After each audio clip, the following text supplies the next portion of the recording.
প্রকৃতির রুদ্ররোষে এক রাতেই ধ্বংস হল বিশাল আম্রকানন। বিপদের মুখে স্বার্থপররা যখন নিরাপদ আশ্রয়ের খোঁজে পালালো, তখন একদল সাহসী তোতা সেই ধ্বংসস্তূপের বুকেই টিকে থাকা শপথ নিল। তারা জানত পালানো মানেই পরাজয়।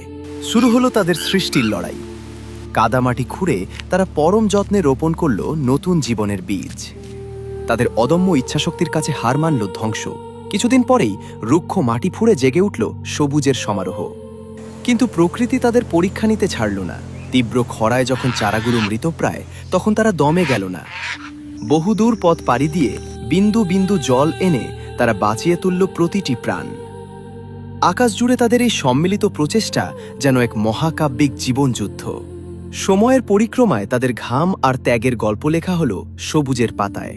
যেই মাটি একদিন ছিল জীর্ণশীর্ণ, আজ তা নুয়ে পড়েছে সোনালি ফলের ভারে। যারা একদিন অবিশ্বাসে ছেড়ে গিয়েছিল, তারা আজ ফিরে এলো অনুশোচনার দহনে।